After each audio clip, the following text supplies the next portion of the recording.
William Gargan stars as Barrie Craig, confidential investigator.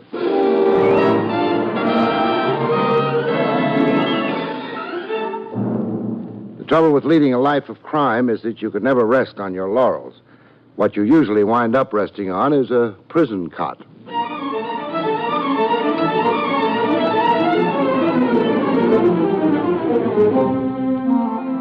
The National Broadcasting Company presents William Gargan in another transcribed drama of mystery and adventure with America's #1 detective, Barrie Craig, confidential investigator.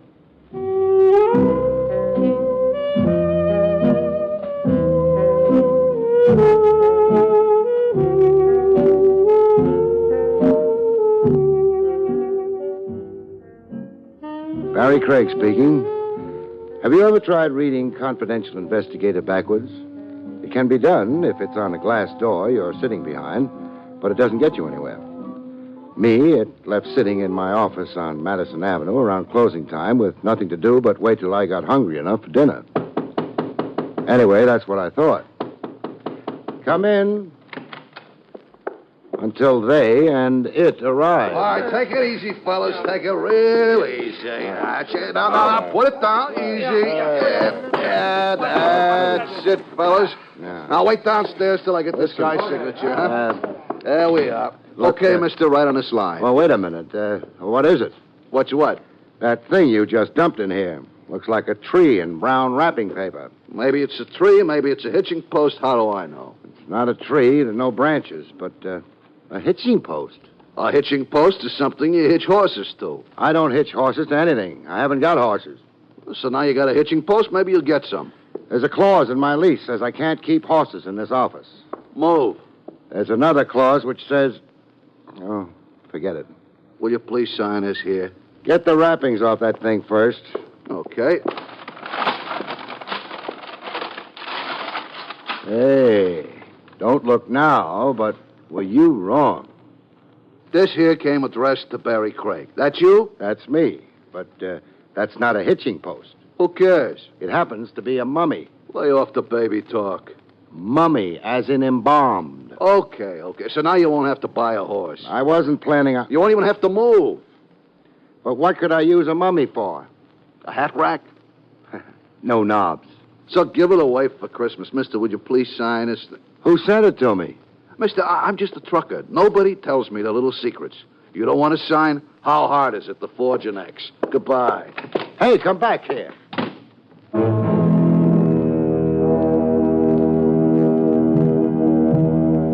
He didn't come back. By the time I got to the door, he was gone. I wandered back into the office and stared at the mummy. For all I could tell, the mummy was maybe staring back at me. I don't think either of us got much pleasure out of it. That was when the girl walked in. Staring at her was much more fun. Hello. Hello. You are Barrie Craig? I am. I am the Princess Nefertiti. How do you do? I am coming for my sister. I don't think There that you... she are. There? Princess, that happens to be a mummy. She are my sister. But isn't she a bit older than you are? Say, 5,000 years older? It's nothing. It's a long time between drinks. I am 5,000 years old. Well, I don't believe it. You like I prove it? Sure. I'm telling you something what happened long time ago to prove it. What you like to hear?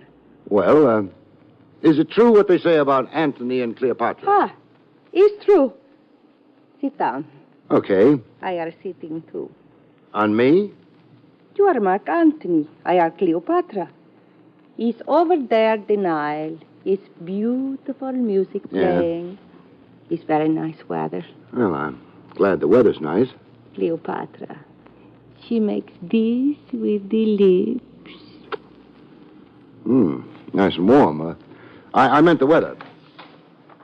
Look, Cleopatra, somebody Stop just... this jumping. It's only the beginning. Next installment ought to be something. Jake, this is the Princess Nefertiti. She came to get her sister. Yep. She was just showing me how things were between Cleopatra and Mark Antony. Yep. I do not like him. Oh, this is Jake, the night elevator man. On the Nile, there are not being elevator mans. I go now. But, Princess... You are lousing up the history. See what you did, Jake? Loused up the history. You in a hurry? Yeah, Better not take the elevator down, then. I won't. Oh, but Jake, I owe you a dinner. Yep. Come on, I'll buy you one. After I find out where an Egyptian princess, 5,000 years old, goes when she goes home.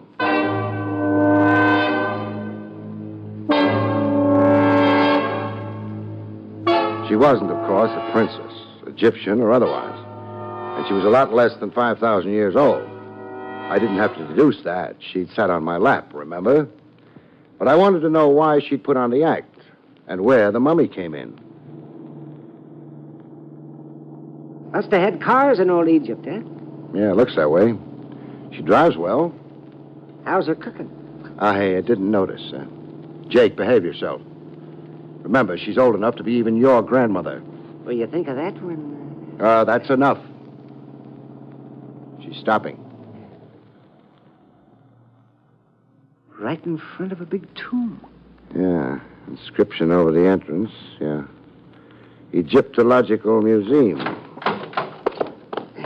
She's gone into the grounds, cutting around the building. There's a cement path. There must be an annex to the museum. There's a small house over there. Went inside. We following her in? I don't think so. Not yet, anyway. We'll try the museum first. I'd rather follow her. Jake, the museum might be more interesting. Ha! Well, all right, but this door might do it.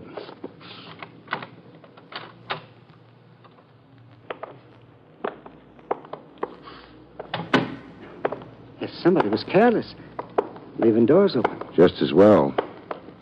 Place is filled with Egyptian relics and Egyptians. Mummy cases all around. Now, let's try this one. Now, mummy case and mummy inside. Who'd you expect? Daddy? Well, there's another one.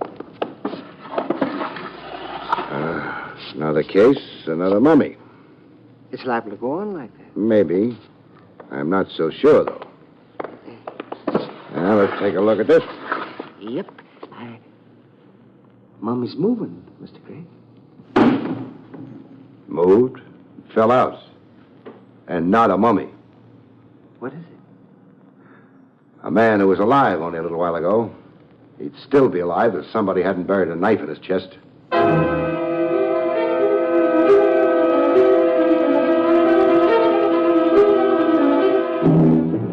There was no knife around, proving pretty definitely the man in the mummy case had been murdered. Suicides rarely dispose of their weapons after death. He'd been murdered and stuffed into a mummy case. Nice place to hide a corpse if you like hiding corpses. He had papers on him. Alive, he'd been a wealthy man named Osgood.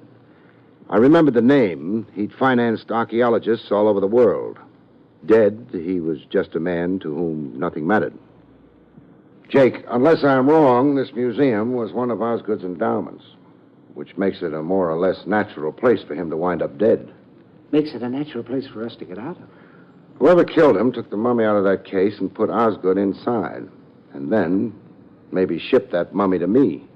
Why? I don't know. Here, give me a hand. What? Well, I want to get him back inside the mummy case. There. He's back. Yeah. Body temperature. The fact that rigor's only starting to set in indicates he died around 6 hours ago. No hurry about informing the police. Let's talk to the princess about it instead. She knows the mummy out of that case is in my office. It's possible she knows more than that. From what I seen when I come into your office, she knows more than that. Think she's a real princess? No, but she's real. That's the annex. Curator's house, I guess. Windows open. I don't know how it would go with your Vermont upbringing, but we're going to do some eavesdropping. Favorite winter sport up in Vermont. Shh. 3 people in the room. Girl, little mouse of a man, and something that could be a football player. Dad, don't be an idiot.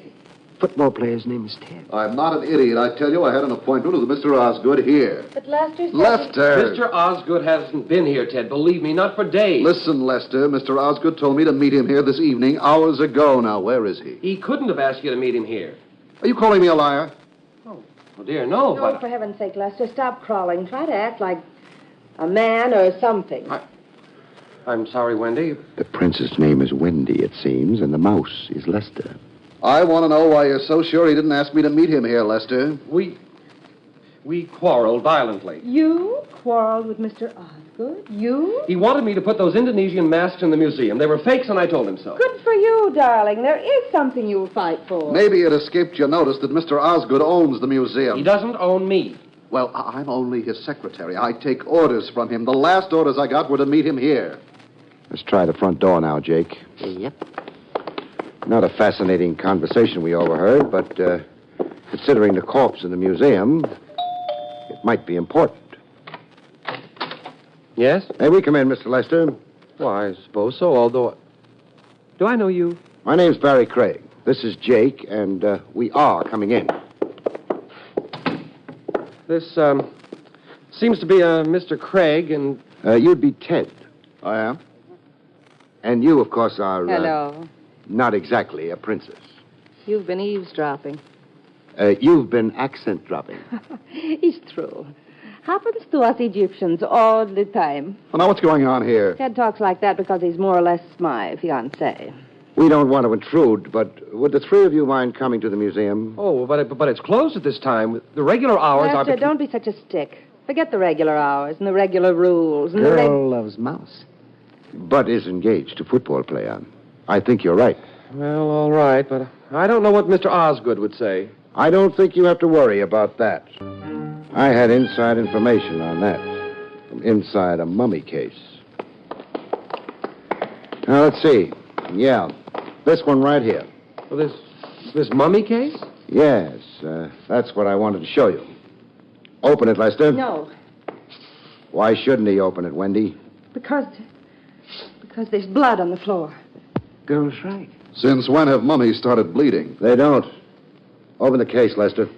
Very well. It's a trick. It won't prove anything. Anyone could have stabbed him. Stabbed who? I don't know. Whoever's in there. Lester. My dear, in spite of the fact that I've never before dared to mention it, I happen to love you very much.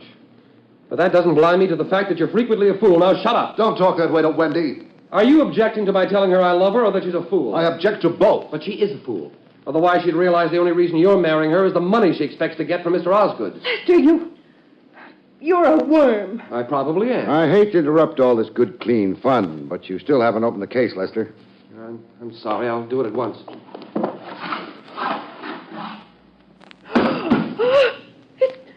It's Mr. Osgood.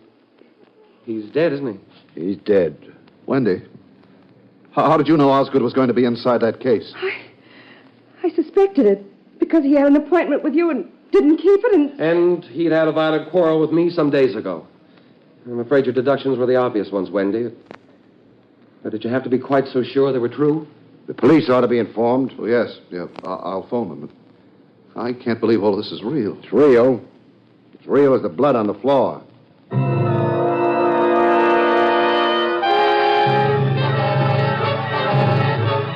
Police came, saw, and went. But before they went, they arrested Mr. Lester.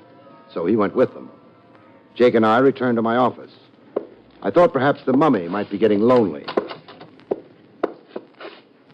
That didn't turn out to be the case.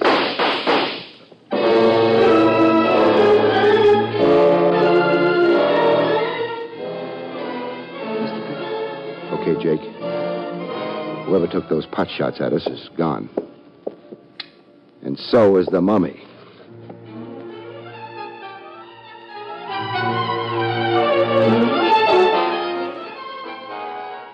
I made a phone call. I wanted to make sure Lester was still in jail.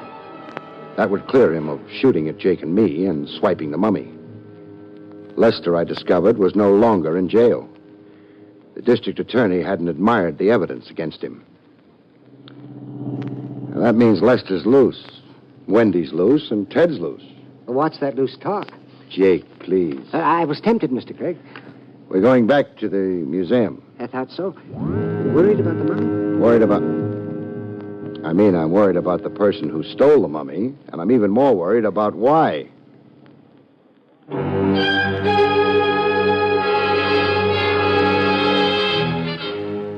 I had an idea why. I didn't linger with it. I was pretty sure I'd never get fond of it. I hoped I'd turn out to be wrong about it. Well, the museum's dark. So is the curator's house. Yep. So we'll go to the museum first. Figures? Oh, Don't hit below the belt. sorry. I want to check that empty mummy case. What for?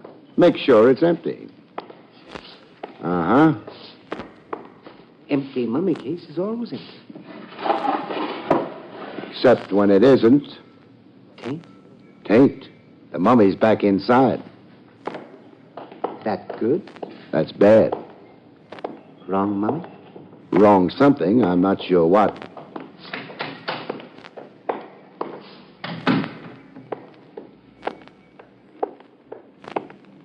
House is still dark. We'll change that. Thinking about the little fella? Lester? Yeah. What? He's in this up to his neck. Now, where's that doorbell?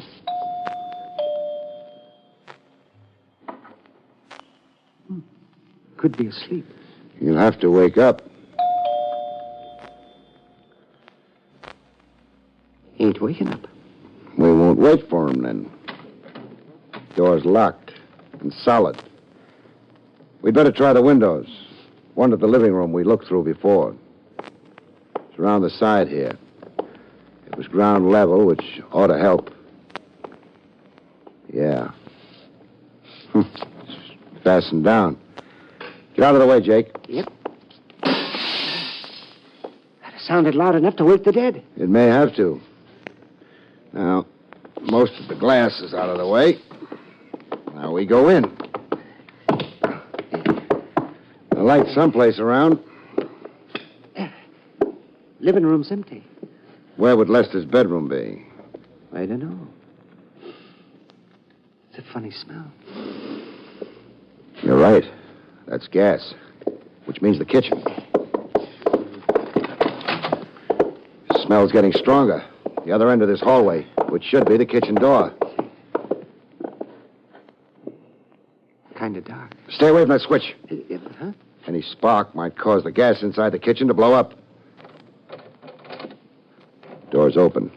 Jake, get to a phone. Call the nearest hospital. You'd better see what's in the kitchen first. All right. Here goes. It's real bad. It's hard to see in here. We got to find him. Somebody's laying down near the range. Yeah, I got him. Let me help you. You better. The gas is strong. You got his feet? All right. Outside. The hallway. It's almost as bad out here. The living room. A broken window there would help. Yep. Oh, it's a lot better in here. We put him down near the window. Yeah.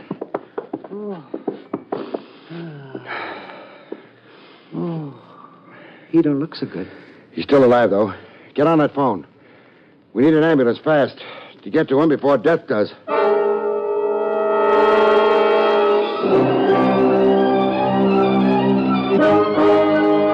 They got to him and took him away. The intern said he had a chance. Jake and I stayed behind in the house. I made a few phone calls, and the air got better. Mr. Craig, was he trying to kill himself?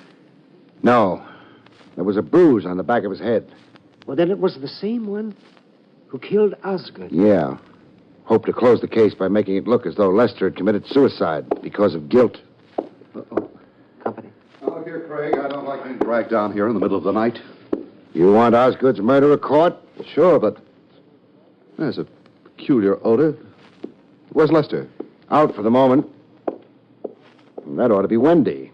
I phoned her, too. Mr. Craig and Ted. Well, apparently they're cleaning up Osgood's murder, Wendy. Suppose they needed us here for something or other. But I thought the police decided it was Lester who... They didn't like the evidence too much, and they turned him loose. Where is he? The Samaritan Hospital. Condition critical. Jake and I found him in the kitchen, breathing gas. He tried to kill himself. You'd like that? It would close the case. Final proof against Lester. The only thing, Wendy, you knew about Osgood's death before you should have. You warned Lester not to open the mummy case in the museum. But that was because there was blood on the floor.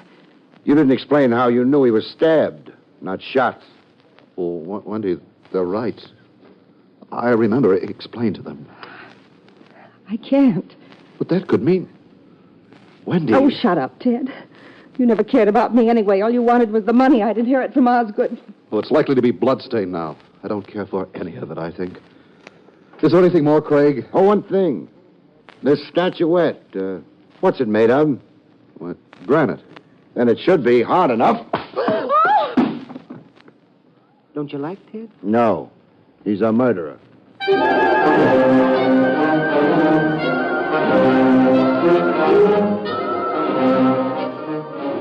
A murderer who'd been fingering the gun in his pocket while I talked.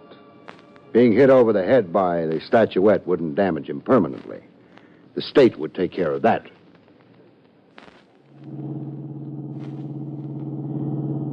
Girl was in a real hurry to get to the hospital. Yeah, I know. What can she see in a mouse like Lester? Catnip? No argument. Jake, Ted's motive was the money Wendy was getting from Osgood. He killed Osgood shortly after Osgood had quarreled with Lester. He figured Lester would be the obvious suspect. Anybody ask you to explain? No. Now, why was the mummy delivered to me? Simple. Ted wouldn't have. He'd framed Lester and would have left things the way he'd set them up. So it had to be Lester himself. He wanted me to help him. He gained a little time. Thought you said nobody asked? Nobody did, but I'm telling you. Now, Wendy had seen Lester, so she came to my office to try to get the mummy back. Proof she was innocent. But if nobody asked you, why are you explaining? I'm not. I'm just dropping you off at the building. Oh. Well, thanks.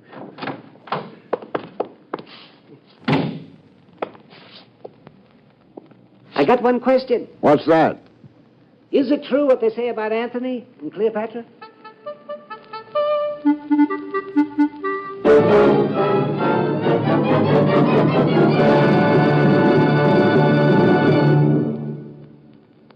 You've been listening to William Gargan in another exciting transcribed mystery drama from the adventures of Barrie Craig, confidential investigator. Tonight's story, Never Murder a Mummy, was written by Louis Vites.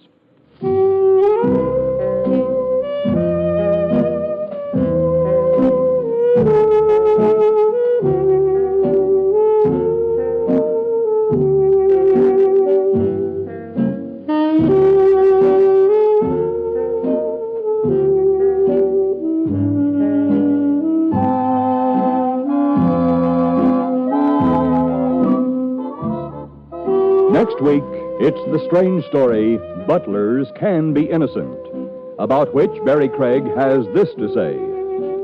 Butlers can be innocent.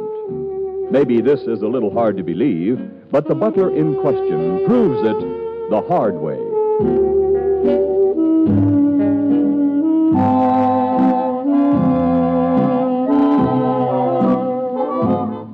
The National Broadcasting Company has just brought you an NBC Radio Network production with William Gargan, starring as Barrie Craig, confidential investigator, directed by Andrew C. Love.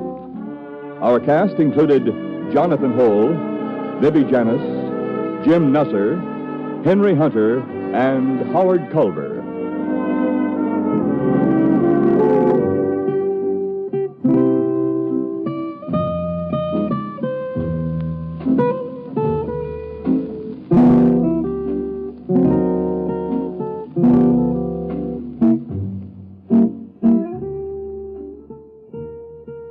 Join Groucho Marx for You Bet Your Life tonight on the NBC Radio Network.